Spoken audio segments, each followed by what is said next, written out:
Welcome to all. എല്ലാവർക്കും secret P S സിയിലേക്ക് സ്വാഗതം. ഇന്ന് നമ്മൾ നോക്കാൻ പോകുന്നത് സാമ്പത്തിക ശാസ്ത്രമാണ് കേട്ടോ, എക്കണോമിക്സ് ആണ്. കഴിഞ്ഞ പരീക്ഷകളിൽ PSC ചോദിച്ച ചോദ്യങ്ങളും ഇനി ഇമ്പോർട്ടൻ്റ് ആയിട്ടുള്ള ചോദ്യങ്ങളാണ്. ഇനി വരുന്ന പരീക്ഷകൾക്കൊക്കെ പ്രതീക്ഷിക്കാവുന്ന ചോദ്യങ്ങളും അതുമായി ബന്ധപ്പെട്ട് വരുന്ന വിവരങ്ങളും കണക്റ്റീവ് പോയിൻറ്റ്സ് ആണ് നമ്മൾ നോക്കുന്നത് കേട്ടോ.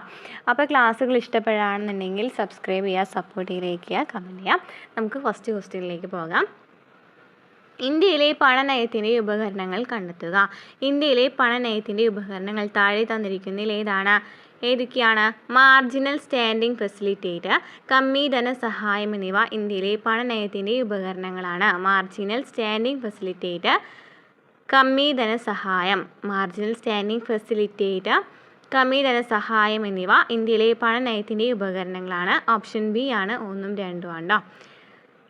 കൈമാറ്റ മാധ്യമമായി പ്രവർത്തിക്കുന്നു എന്നതാണ് പണത്തിൻ്റെ പ്രാഥമിക ധർമ്മം. പണത്തിൻ്റെ പ്രാഥമിക ധർമ്മം എന്താണ്? കൈമാറ്റ മാധ്യമമായി പ്രവർത്തിക്കുക എന്നതാണ് പണത്തിൻ്റെ പ്രാഥമിക ധർമ്മം. സമ്പദ് വ്യവസ്ഥയിലെ പണത്തിൻ്റെ വിതരണവും വായ്പകളുടെ നിയന്ത്രണവും കേന്ദ്ര ബാങ്കിൻ്റെ ചുമതലയാണ്. അപ്പോൾ കേന്ദ്ര ബാങ്കിൻ്റെ ചുമതല എന്ന് പറയുന്നത് ഏതാണ്? സമ്പദ് വ്യവസ്ഥയിലെ പണത്തിൻ്റെ വിതരണം, വായ്പകളുടെ നിയന്ത്രണമൊക്കെ എന്താണ്? കേന്ദ്ര ബാങ്കിനാണ്.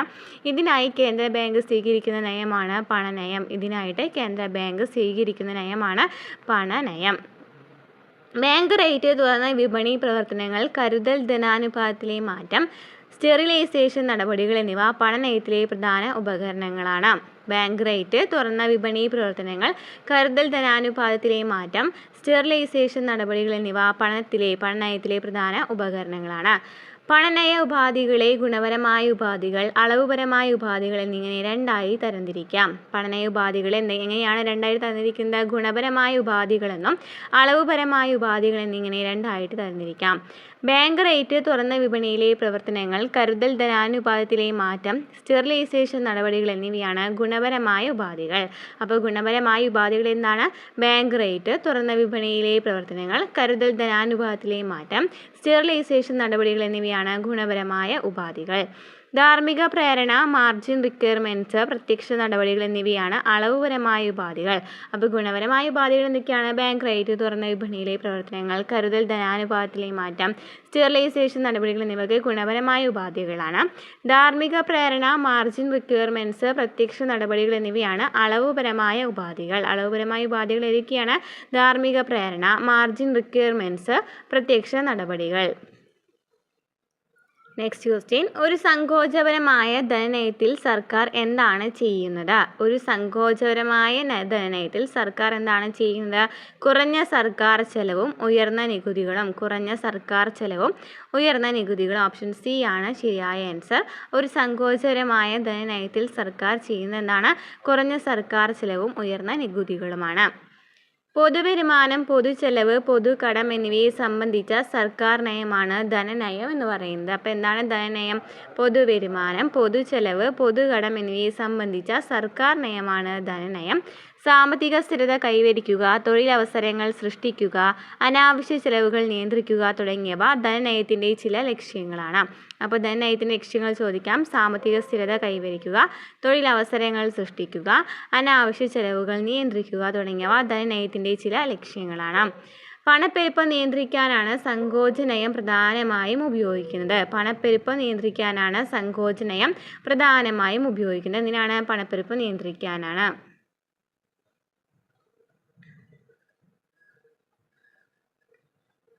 സങ്കോച ധനനയത്തിലൂടെ ഒരേ സമയം സർക്കാർ ചെലവ് കുറയ്ക്കുകയും നികുതി വർദ്ധിപ്പിക്കുകയും ചെയ്യുന്നു. സങ്കോച ധനനയത്തിലൂടെ ഒരേ സമയം സർക്കാർ ചെലവ് കുറയ്ക്കുകയും നികുതി വർദ്ധിപ്പിക്കുകയും ചെയ്യുന്നു. എന്താണ് പറഞ്ഞത്? സങ്കോച ധനനയത്തിലൂടെ ഒരേ സമയം സർക്കാർ ചെലവ് കുറയ്ക്കുകയും നികുതി വർദ്ധിപ്പിക്കുകയും ചെയ്യുന്നു. വിപുലീകരണ ധനനയത്തിലൂടെയാണ് സാമ്പത്തിക വളർച്ചയെ ഉത്തേജിപ്പിക്കുന്നതിനായി സർക്കാർ ചെലവ് വർദ്ധിപ്പിക്കുകയും നികുതി നിരക്കുകൾ കുറയ്ക്കുകയും ചെയ്യുന്നത്. വിപുലീകരണ ധനനയത്തിലൂടെയാണ് സാമ്പത്തിക വളർച്ചയെ ഉത്തേജിപ്പിക്കുന്നതിനായി സർക്കാർ ചെലവ് വർദ്ധിപ്പിക്കുകയും നികുതി നിരക്കുകൾ കുറയ്ക്കുകയും ചെയ്യുന്നത്. നെക്സ്റ്റ്. ഇന്ത്യയിലെ ഇൻഷുറൻസ് റെഗുലേറ്ററി അതോറിറ്റി നടപ്പിലാക്കിയത് ഏത് പഞ്ചവത്സര പദ്ധതി കാലത്താണ്? ഇന്ത്യയിലെ ഇൻഷുറൻസ് റെഗുലേറ്ററി അതോറിറ്റി നടപ്പിലാക്കിയത് ഇൻഷുറൻസ് റെഗുലേറ്ററി അതോറിറ്റി നടപ്പിലാക്കിയത് ഏത് പഞ്ചവത്സര പദ്ധതി കാലത്താണ്? 9ാം പഞ്ചവത്സര പദ്ധതി കാലത്താണ്. ജനകീയ പദ്ധതി എന്നറിയപ്പെടുന്ന 9ാം പഞ്ചവത്സര പദ്ധതിയുടെ കാലഘട്ടം 1997 മുതൽ 2002 വരെയാണ്. ജനകീയ പദ്ധതി എന്നറിയപ്പെടുന്നത് 9ാം പഞ്ചവത്സര പദ്ധതി തന്നെയാണ്. കാലഘട്ടം ചോദിക്കുകയാണെങ്കിൽ 1997 മുതൽ 2002 വരെയാണ്. സാമൂഹിക നീതിക്കും സമത്വത്തിനുമൊപ്പം എന്നതാണ് 9ാം പഞ്ചവത്സര പദ്ധതിയുടെ കാലഘട്ടം. എന്താണ്? സാമൂഹിക നീതിക്കും സമത്വത്തിനുമൊപ്പം എന്നതാണ് 9ാം പഞ്ചവത്സര പദ്ധതിയുടെ കാലഘട്ടം. ഈ പദ്ധതിയുടെ മറ്റു ലക്ഷ്യങ്ങൾ സ്ത്രീ ശാക്തീകരണം, വികേന്ദ്രീകൃത ആസൂത്രണം, ഗ്രാമവികസനം, പ്രാഥമിക ആരോഗ്യ സൗകര്യം എന്നിവയാണ്. ഈ പദ്ധതിയുടെ മറ്റ് ലക്ഷ്യങ്ങൾ എന്തൊക്കെയാണ്? സ്ത്രീ ശാക്തീകരണം, വികേന്ദ്രീകൃത ആസൂത്രണം, ഗ്രാമവികസനം, പ്രാഥമിക ആരോഗ്യ സൗകര്യം. ഇന്ത്യ ഓപ്പറേഷൻ ശക്തി എന്ന പേരിൽ 2ാം ആണവ പരീക്ഷണം നടത്തിയതും 9ാം പഞ്ചവത്സര പദ്ധതി കാലത്താണ്. ഇന്ത്യ ഓപ്പറേഷൻ ശക്തി എന്ന പേരിൽ 2ാം ആണവ പരീക്ഷണം നടത്തിയത് 9ാം പഞ്ചവത്സര പദ്ധതി കാലത്താണ്. 1998 മെയ് 17 കുടുംബശ്രീ ആരംഭിച്ചത് 9ാം പഞ്ചവത്സര പദ്ധതി കാലത്താണ്. 1998 മെയ് 17 കുടുംബശ്രീ ആരംഭിച്ചത് 9ാം പഞ്ചവത്സര പദ്ധതി കാലത്താണ്. അപ്പോൾ 9ാം പഞ്ചവത്സര പദ്ധതി ജനകീയ പദ്ധതി എന്നറിയപ്പെടുന്നു. കുടുംബശ്രീ ആരംഭിച്ചു 98 മെയ് 17 കുടുംബശ്രീ ആരംഭിക്കുന്നത്. ഓപ്പറേഷൻ ശക്തി എന്ന പേരിലുള്ള 2ാം ആണവ പരീക്ഷണം നടത്തിയത് 9ാം പഞ്ചവത്സര പദ്ധതി കാലത്താണ്. അതുപോലെ തന്നെ ഈ പദ്ധതിയുടെ മറ്റ് ലക്ഷ്യങ്ങളാണ് സ്ത്രീ ശാക്തീകരണം, വികേന്ദ്രീകൃത ആസൂത്രണം, ഗ്രാമവികസനം, പ്രാഥമിക ആരോഗ്യം സൗകര്യം എന്നിവ. സാമൂഹിക നീതിക്കും സമത്വത്തിനുമൊപ്പം എന്നതാണ് 9ാം പഞ്ചവത്സര പദ്ധതി കാലഘട്ടം എന്ന് പറയുന്നത്. Next question. എല്ലാ അസംഘടിത തൊഴിലാളികളുടെയും കേന്ദ്രീകൃത ഡാറ്റാബേസ് സൃഷ്ടിക്കുന്നതിനായി ഇ-ശ്രം പോർട്ടൽ ആരംഭിച്ച മന്ത്രാലയം ഏതാണ്? അപ്പോൾ ഇ-ശ്രം പോർട്ടൽ എന്ന് പറയുന്നത് എന്തിനാണ്? എല്ലാ അസംഘടിത തൊഴിലാളികളെയും കേന്ദ്രീകൃത ഡാറ്റാബേസ് സൃഷ്ടിക്കുന്നതിനായിട്ടാണ് ഇ-ശ്രം ആരംഭിക്കുന്നത്. അതേത് മന്ത്രാലയമാണ് ആരംഭിച്ചതെന്നാണ് ചോദിച്ചിരിക്കുന്നത്. ഏതാണ്? ലേബർ എംപ്ലോയ്മെൻറ്റ് മന്ത്രാലയം. ലേബർ എംപ്ലോയ്മെൻറ്റ് മന്ത്രാലയം.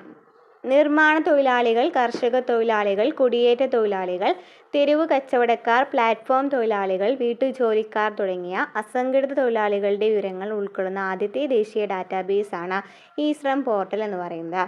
നിർമ്മാണ തൊഴിലാളികൾ, കർഷക തൊഴിലാളികൾ, കുടിയേറ്റ തൊഴിലാളികൾ, തെരുവ് കച്ചവടക്കാർ, പ്ലാറ്റ്ഫോം തൊഴിലാളികൾ, വീട്ടുജോലിക്കാർ തുടങ്ങിയ അസംഘടിത തൊഴിലാളികളുടെ വിവരങ്ങൾ ഉൾക്കൊള്ളുന്ന ആദ്യത്തെ ദേശീയ ഡാറ്റാബേസാണ് ഇ-ശ്രം പോർട്ടൽ. ഇ-ശ്രം പോർട്ടലിൽ രജിസ്റ്റർ ചെയ്തവർ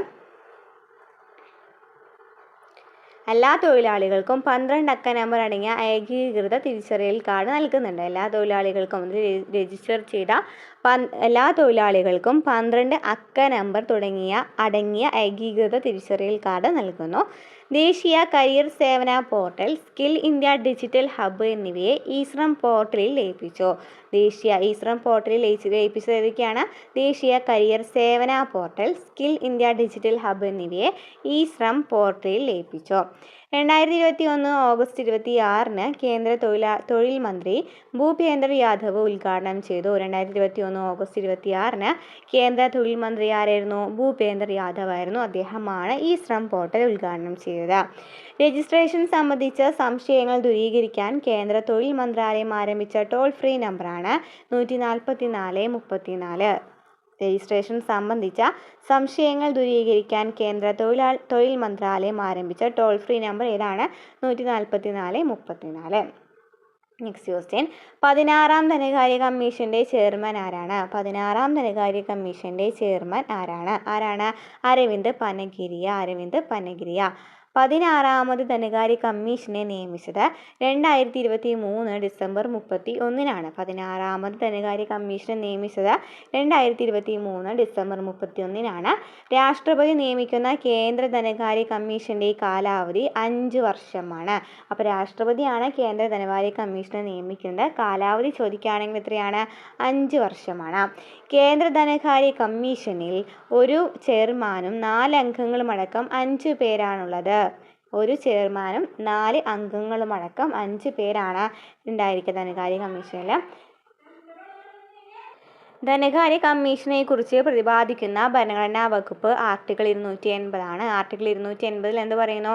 ധനകാര്യ കമ്മീഷനെക്കുറിച്ച് പ്രതിപാദിക്കുന്നുണ്ട്. ധനകാര്യ കമ്മീഷനെക്കുറിച്ച് പ്രതിപാദിക്കുന്ന ഭരണഘടനാ വകുപ്പ് ആർട്ടിക്കിൾ 280 ആണ്. എന്നാൽ കമ്മീഷന്റെ ശുപാർശകളെക്കുറിച്ച് പ്രതിപാദിക്കുന്നത് അനുച്ഛേദം 281 അനുച്ഛേദം 281 കമ്മീഷന്റെ ശുപാർശകളെക്കുറിച്ച് പ്രതിപാദിക്കുന്നത്. അനുച്ഛേദം 281 കമ്മീഷൻ റിപ്പോർട്ട് സമർപ്പിക്കുന്നത് ആർക്കാണ്? രാഷ്ട്രപതിക്കാണ്. കമ്മീഷൻ റിപ്പോർട്ട് സമർപ്പിക്കുന്ന ആർക്കാണ്?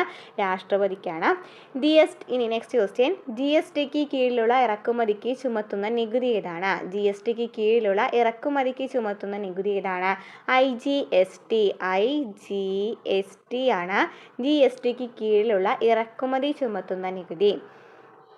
ഇന്ത്യയിൽ ഒരു രാജ്യം ഒരു നികുതി എന്ന മുദ്രാവാക്യ പ്രകാരം ചരക്കു സേവന നികുതി നിലവിൽ വന്ന തീയതി 2017 ജൂലൈ 1 ചോദിക്കാറുണ്ട്. GST നിലവിൽ വന്നത് 2017 ജൂലൈ 1 ഇന്ത്യയിൽ കേന്ദ്ര സംസ്ഥാന സർക്കാരുകൾ ചുമത്തിയിരുന്ന വിവിധ പരോക്ഷ നികുതികളെ ലയിപ്പിച്ച് നിലവിൽ വന്ന ഏകീകൃത പരോക്ഷ നികുതി സംവിധാനമാണ് GST.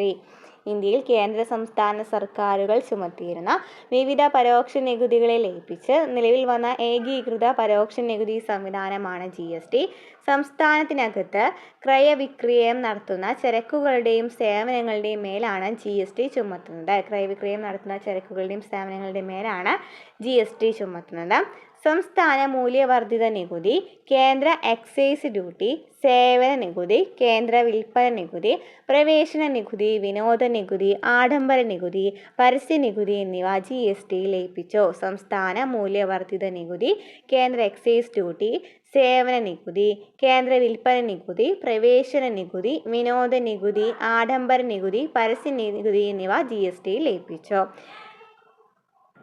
നെക്സ്റ്റ്, സെൻട്രൽ സ്റ്റാറ്റിസ്റ്റിക്കൽ ഓഫീസിൻ്റെ പ്രധാന ചുമതലകൾ എന്തെല്ലാമാണ്? CSO സെൻട്രൽ സ്റ്റാറ്റിസ്റ്റിക്കൽ ഓഫീസിൻ്റെ പ്രധാന ചുമതലകൾ എന്തെല്ലാമാണ്? എല്ലാ മേഖലകളിൽ നിന്നുമുള്ള സ്ഥിതിവിവര കണക്കുകൾ ശേഖരിച്ച് ആസൂത്രണ പ്രവർത്തനങ്ങൾക്കായി ഉപയോഗിക്കാൻ വേണ്ടി ചിട്ടപ്പെടുത്തുന്നു. എല്ലാ മേഖലകളിൽ നിന്നുമുള്ള സ്ഥിതിവിവര കണക്കുകൾ ശേഖരിച്ച് ആസൂത്രണ പ്രവർത്തനങ്ങൾക്കായി ഉപയോഗിക്കാൻ വേണ്ടി ചിട്ടപ്പെടുത്തുന്നു. സ്ഥിതിവിവര കണക്കുകളുടെ സംയോജനവും വിശകലനവും നടത്തുന്നു. സ്ഥിതിവിവര കണക്കുകൾ ഉപയോഗിച്ച് ദേശീയ വരുമാനം കണക്കാക്കുന്നു. ഇവയെല്ലാം എന്താണ്? സെൻട്രൽ സ്റ്റാറ്റിസ്റ്റിക്കൽ ഓഫീസിൻ്റെ പ്രധാന ചുമതലകളാണ്. എല്ലാ മേഖലകളിൽ നിന്നുമുള്ള സ്ഥിതിവിവര കണക്കുകൾ ശേഖരിച്ച് ആസൂത്രണ പ്രവർത്തനങ്ങൾക്കായി ഉപയോഗിക്കാൻ വേണ്ടി ചിട്ടപ്പെടുത്തുന്നു. സ്ഥിതിവിവര കണക്കുകളുടെ സംയോജനവും വിശകലനവും നടത്തുന്നു. സ്ഥിതിവിവര കണക്കുകൾ ഉപയോഗിച്ച് ദേശീയ വരുമാനം കണക്കാക്കുന്നു. അപ്പം എന്താണ് CSO എന്ന് പറയുന്നത്? എന്താണ്? ഇന്ത്യയിൽ ദേശീയ വരുമാനം കണക്കാക്കുന്ന കേന്ദ്ര സർക്കാർ സ്ഥാപനമാണ് സെൻട്രൽ സ്റ്റാറ്റിസ്റ്റിക്കൽ ഓഫീസ്. കേന്ദ്ര സ്ഥിതിവിവര പദ്ധതി നിർവഹണ മന്ത്രാലയത്തിന് കീഴിലാണ് പ്രവർത്തിക്കുന്നത്. സെൻട്രൽ സ്റ്റാറ്റിസ്റ്റിക്കൽ ഓർഗനൈസേഷൻ എന്നാണ് മുമ്പ് അറിയപ്പെട്ടിരുന്നത്. 1951 മെയ് 2 സെൻട്രൽ സ്റ്റാറ്റിസ്റ്റിക്കൽ ഓർഗനൈസേഷൻ നിലവിൽ വന്നു. 1951 മെയ് 2 ആസ്ഥാനം എവിടെയാണ്? ന്യൂഡൽഹിയാണ്. CSOയുടെ ആസ്ഥാനം ന്യൂഡൽഹിയാണ്. നെക്സ്റ്റ്, നേപ്പാളിനെ സംബന്ധിച്ച പ്രസ്താവനകൾ പരിഗണിക്കുക. 1982 നിലവിൽ വന്നു. ശരിയാണ്. പ്രാദേശിക ഗ്രാമീണ ബാങ്കുകൾക്ക് മേൽനോട്ടം വഹിക്കുന്നു എന്ന് പറയുന്നത് തെറ്റാണ്. അവിടെ ആൻസർ വരുന്നത് ഒന്ന് മാത്രമാണ് ശരി എന്നാണ്. 1982 നിലവിൽ വന്നത്. നബാർഡ് 1982 ജൂലൈ 12 മുംബൈ ആസ്ഥാനമായിട്ടാണ് നിലവിൽ വന്നത്. അപ്പോൾ നബാർഡിൻ്റെ ആസ്ഥാനം എവിടെയാണ്? മുംബൈയാണ് നബാർഡിൻ്റെ ആസ്ഥാനം. 1982 ജൂലൈ 12 മുംബൈ ആസ്ഥാനമായിട്ട് നബാർഡ് നിലവിൽ വന്നത്. ഗ്രാമീണ വികസനത്തിനും കാർഷിക വികസനത്തിനുമായി പ്രവർത്തിക്കുന്ന ഇന്ത്യയുടെ പരമോന്നത ബാങ്കാണ് നബാർഡ്. ഗ്രാമീണ വികസനത്തിനും കാർഷിക വികസനത്തിനുമായി പ്രവർത്തിക്കുന്ന ഇന്ത്യയുടെ പരമോന്നത ബാങ്കാണ് നബാർഡ്. കാർഷിക ഗ്രാമീണ വികസനത്തിനായുള്ള ദേശീയ ബാങ്ക് എന്നതാണ് നബാർഡിൻ്റെ പൂർണ്ണരൂപം. അപ്പോൾ നബാർഡിൻ്റെ ഫുൾ ഫോം എന്താണ്? National bank for agriculture and rural development എന്നാണ് നബാർഡിൻ്റെ പൂർണ്ണരൂപം. കാർഷിക ഗ്രാമീണ വികസനത്തിനായുള്ള ദേശീയ ബാങ്ക് എന്നതാണ് അല്ലേ നബാർഡിൻ്റെ പൂർണ്ണരൂപം. കാർഷിക മേഖലയുടെ വികസനം, ചെറുകിട കുടിൽ വ്യവസായ വികസനം ചോദിക്കാറുണ്ട്. അതൊക്കെ കാർഷിക മേഖലയുടെ വികസനം, ചെറുകിട കുടിൽ വ്യവസായ വികസനം, കൈത്തൊഴിൽ വികസനം, ഗ്രാമീണ മേഖലയിലെ അടിസ്ഥാന സൗകര്യം വർദ്ധിപ്പിക്കുക തുടങ്ങിയവയാണ് നബാർഡിൻ്റെ ലക്ഷ്യങ്ങൾ. കാർഷിക മേഖലയുടെ വികസനം, ചെറുകിട കുടിൽ വ്യവസായ വികസനം, കൈത്തൊഴിൽ വികസനം, ഗ്രാമീണ മേഖലയിലെ അടിസ്ഥാന സൗകര്യം വർദ്ധിപ്പിക്കുക തുടങ്ങിയവയാണ് നബാർഡിൻ്റെ ലക്ഷ്യങ്ങൾ. ചില പ്രത്യേക മേഖലകളുടെ വികസനത്തിന് മാത്രമായി സാമ്പത്തിക സഹായം നൽകുന്ന സ്ഥാപനങ്ങളെ സവിശേഷ ബാങ്കുകൾ എന്ന് വിശേഷിപ്പിക്കുന്നുണ്ട്. ചില പ്രത്യേക മേഖലകളുടെ വികസനത്തിന് മാത്രമായി സാമ്പത്തിക സഹായം നൽകുന്ന സ്ഥാപനങ്ങളെ എന്ന് വിളിക്കുന്നു? സവിശേഷ ബാങ്കുകൾ എന്ന് വിശേഷിപ്പിക്കുന്നു. നബാർഡ് ഒരു സവിശേഷ ബാങ്കിന് ഉദാഹരണമാണ്. നബാർഡ് എന്ന് പറയുന്നത് സവിശേഷ ബാങ്കിന് ഉദാഹരണമാണ്. ചെറുകിട വായ്പകളുടെ നിയന്ത്രകൻ എന്നറിയപ്പെടുന്നത് ഏതാണ്? നബാർഡാണ് ചെറുകിട വായ്പകളുടെ നിയന്ത്രകൻ എന്നറിയപ്പെടുന്നത്. ഇത് ശുപാർശ ചെയ്ത കമ്മിറ്റി ഏതാണ്? ബി ശിവരാമൻ കമ്മിറ്റിയാണ് അല്ലേ? നബാർഡ് ശുപാർശ ചെയ്ത കമ്മിറ്റി ഏതാണ്? ബി ശിവരാമൻ കമ്മിറ്റിയാണ്. നെക്സ്റ്റ് ക്വസ്റ്റ്യൻ, തന്നിരിക്കുന്നതിൽ NREGA സോഫ്റ്റുമായി ബന്ധപ്പെട്ടിരിക്കുന്ന ഏതാണ്? NREGA സോഫ്റ്റുമായി ബന്ധപ്പെട്ടിരിക്കുന്നത് ഏതാണ്? NREGA ആണ്. ഇന്ത്യ ഗവൺമെൻറ് മഹാത്മാഗാന്ധി ദേശീയ ഗ്രാമീണ തൊഴിലുറപ്പ് പദ്ധതി നടപ്പാക്കുന്നതിന് ആവിഷ്കരിച്ച സോഫ്റ്റ്വെയർ ആണ് NREGA soft. India government Mahatma Gandhi ദേശീയ ഗ്രാമീണ തൊഴിലുറപ്പ് പദ്ധതി നടപ്പാക്കുന്നതിന് ആവിഷ്കരിച്ച സോഫ്റ്റ്വെയർ ആണ് NREGA സോഫ്റ്റ്. ഗ്രാമവികസന മന്ത്രാലയം ദേശീയ ഇൻഫർമാറ്റിക്സ് കേന്ദ്രവുമായി ചേർന്നാണ് NREGA സോഫ്റ്റ് വികസിപ്പിച്ചത്. ഗ്രാമവികസന മന്ത്രാലയം ദേശീയ ഇൻഫർമാറ്റിക്സ് കേന്ദ്രവുമായി ചേർന്നാണ് NREGA സോഫ്റ്റ് വികസിപ്പിച്ചത്. പ്രാദേശിക ഭാഷയിലുള്ള ഗവേണൻസ് അധിഷ്ഠിത ആപ്ലിക്കേഷൻ സോഫ്റ്റ്വെയർ ആണ് NREGA സോഫ്റ്റ് എന്ന് പറയുന്നത്. പ്രാദേശിക ഭാഷയിലുള്ള ഗവേണൻസ് അധിഷ്ഠിത ആപ്ലിക്കേഷൻ സോഫ്റ്റ്വെയർ ആണ് NREGA സോഫ്റ്റ്. ദേശീയ ഗ്രാമീണ തൊഴിലുറപ്പ് നിയമം പാസാക്കുന്നതിന് വേണ്ടി പ്രവർത്തിച്ച സംഘടനയാണ് മസ്ദൂർ കിസാൻ ശക്തി സംഘടൻ എന്ന MKSS. ദേശീയ ഗ്രാമീണ തൊഴിലുറപ്പ് നിയമം പാസാക്കുന്നതിന് വേണ്ടി പ്രവർത്തിച്ച സംഘടന ഏതാണ്? മസ്ദൂർ കിസാൻ ശക്തി സംഘടൻ എന്ന MKSS ആണ്. തൊഴിലുറപ്പ് പദ്ധതിയുടെ പിതാവ് ബെൽജിയംകാരനായ ജീൻ ഡ്രസേയാണ്. തൊഴിലുറപ്പ് പദ്ധതിയുടെ പിതാവ് ബെൽജിയംകാരനായ ജീൻ ഡ്രസേയാണ്. നെക്സ്റ്റ് ക്വസ്റ്റ്യൻ, ഇനി പറയുന്ന പ്രസ്താവനകളിൽ ശരിയായത് ഏതാണ്? അത്യുൽപാദന ശേഷിയുള്ള വിത്തുകൾ, ജലസേചനം മെച്ചപ്പെടുത്തൽ, വെർട്ടിക്കൽ ഫാമിംഗ് തുടങ്ങിയവ ഹരിത വിപ്ലവത്തിൽ ഉൾപ്പെടുന്നെന്ന് പറയുന്നുണ്ട്. അത് തെറ്റാണല്ലേ. അത്യുൽപാദന ശേഷിയുള്ള വിത്തുകളുണ്ട്. നോർമൻ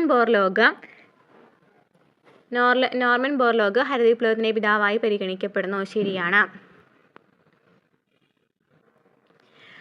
അപ്പോൾ ഇതിൽ 2 മാത്രമാണ് ശരിയല്ലേ. നോർമൻ ബോർലോഗ് ഹരിത വിപ്ലവത്തിൻ്റെ പിതാവായി പരിഗണിക്കപ്പെടുന്നുണ്ട്.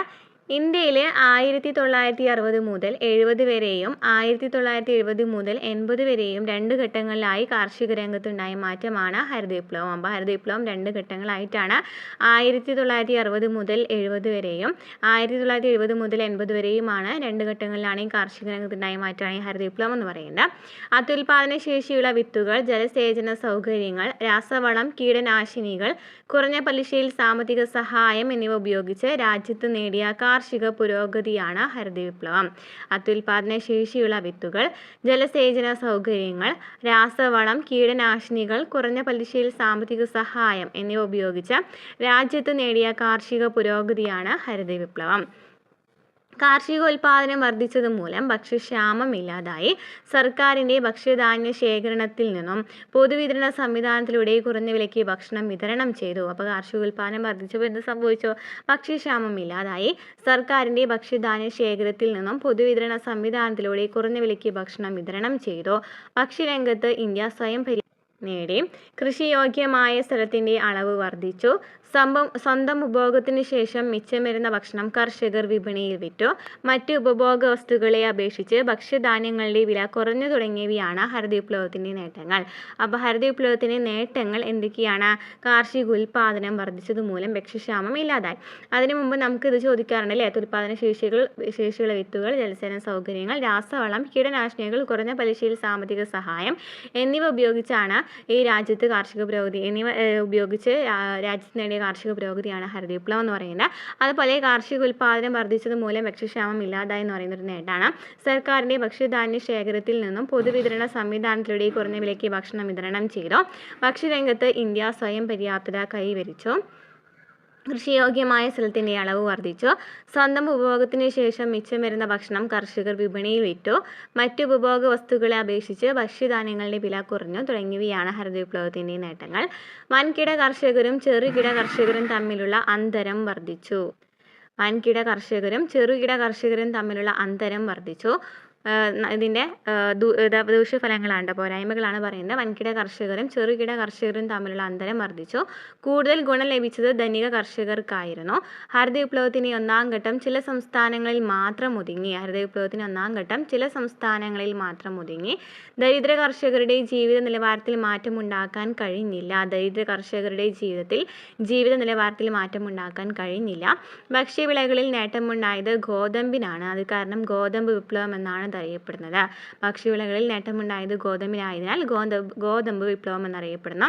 ജലം അമിതമായി ഉപയോഗിച്ചത് കാരണം ഭൂഗർഭ ജലനിരപ്പ് കുറഞ്ഞു. രാസവളങ്ങളുടെയും കീടനാശിനികളുടെയും അമിത ഉപയോഗം കാരണം മണ്ണിൻ്റെ സ്വാഭാവിക ഫലഭൂയിഷ്ഠത കുറഞ്ഞു. എന്നിവ ഹരിത വിപ്ലവത്തിൻ്റെ കോട്ടങ്ങളാണ്. അപ്പോൾ എന്തൊക്കെയാണ് പറഞ്ഞത്?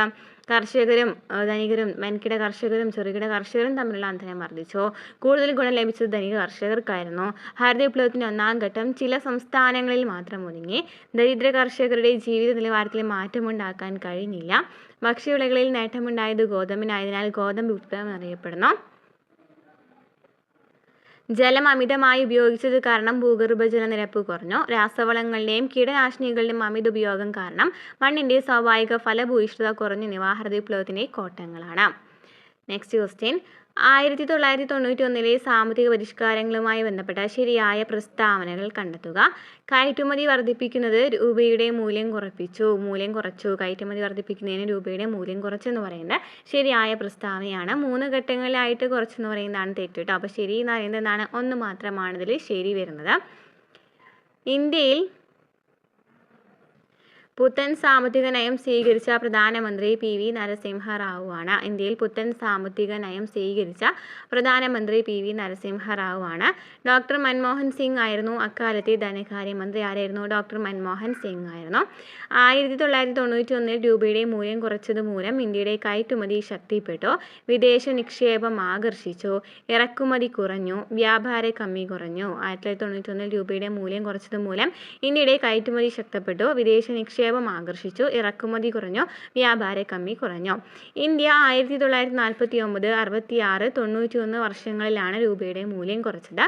1991 രൂപയുടെ മൂല്യം 2 ഘട്ടങ്ങളിലായിട്ടാണ് കുറച്ചത്. 1991 രൂപയുടെ മൂല്യം 2 ഘട്ടങ്ങളിലായിട്ടാണ് കുറച്ചത്. ഇന്ത്യ 1949, 66, 91 വർഷങ്ങളിലായിട്ടാണ് രൂപയുടെ മൂല്യം കുറച്ചിട്ടുണ്ടായിരുന്നത്. അപ്പോൾ ഇത്രയൊക്കെ ക്വസ്റ്റ്യൻസ് ആണ് നമ്മൾ ഇന്നത്തെ ക്ലാസ്സിൽ ഡിസ്കസ് ചെയ്യാൻ ഉദ്ദേശിച്ചിരുന്നത് കേട്ടോ. ക്ലാസ്സുകൾ ഇഷ്ടപ്പെടുകയാണെന്നുണ്ടെങ്കിൽ സബ്സ്ക്രൈബ് ചെയ്യുക, സപ്പോർട്ട് ചെയ്യിലേക്ക് കമൻറ്റ് ചെയ്യുക. അടുത്ത ക്ലാസ്സുമായി വീണ്ടും കാണാം.